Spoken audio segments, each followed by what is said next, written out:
आपल्या नवदुर्गा. दुसरी नवदुर्गा म्हणजे ब्रह्मचारिणी. नवशक्तींपैकी ब्रह्मचारिणी हे दुर्गेचे दुसरे रूप आहे. येथे ब्रह्म या शब्दाचा अर्थ तपस्या आहे. ब्रह्मचारिणी म्हणजे तपाचे आचरण करणारी. नवरात्राच्या दुसऱ्या दिवशी या मातेची पूजा केली जाते. या दिवशी साधकाचे मन स्वाधिष्ठान चक्रात स्थिर होते. या चक्रात मन स्थिर करणाऱ्याला तिची कृपा आणि भक्ती प्राप्त होते. या देवीचे रूप अतिशय देखणे आणि भव्य आहे. तिच्या उजव्या हातात जपमाळा आणि डाव्या हातात कमंडलू असतो. तिने पूर्वजन्मात हिमालयाची कन्या म्हणून जन्म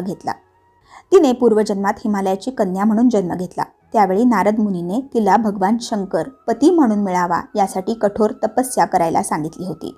या तपस्येमुळे या देवीला तपश्चारिणी किंवा ब्रह्मचारिणी असे म्हणतात. 1000 वर्षापर्यंत तिने फळे खाऊन तपश्चर्या केली. उपवास काळात तिला ऊन आणि पावसाचा भयानक त्रास सहन करावा लागला होता. या तपश्चर्येनंतर 3000 वर्षापर्यंत केवळ जमिनीवर पडलेली बेलपत्रे खाऊन तिने दिवस काढले. त्यानंतर सुकलेले बेलपत्र खायचे सोडून दिल्यामुळे तिला अपर्णा हे नाव पडले. अनेक वर्ष कठोर तपश्चर्या केल्यामुळे तिचे शरीर क्षीण झाले होते. तिची ही अवस्था पाहून तिची आई मेना खूप दुःखी झाली होती. तिने तिला या कठीण तपस्येपासून मुक्त करण्यासाठी उमा अशी हाक दिली.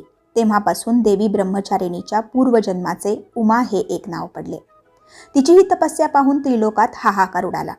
सर्व देवदेवता तिच्या तपस्येची प्रशंसा करू लागले.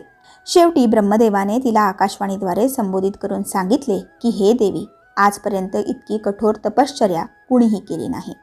तुझ्या तपस्येची सगळीकडे प्रशंसा होत आहे. तुझी मनोकामना लवकरच पूर्ण होईल. भगवान शंकर तुला पती रूपात प्राप्त होतील. आता तू ही तपस्या सोडून लवकर घरी जा. लवकरच तुझे पती तुला घ्यायला येतील असा वर त्याने तिला दिला. ब्रह्मचारिणी भक्तांना अनंत फळे देणारी आहे. तिची उपासना केल्याने मनुष्याच्या तप, त्याग, वैराग्य आणि संयमात वाढ होते. देवीच्या कृपेने मानवाला सर्वत्र विजय आणि सिद्धी प्राप्त होते. अशा प्रकारे हे दुर्गेचे दुसरे रूप आहे. धन्यवाद. ओम नमो दुर्गाय नमः.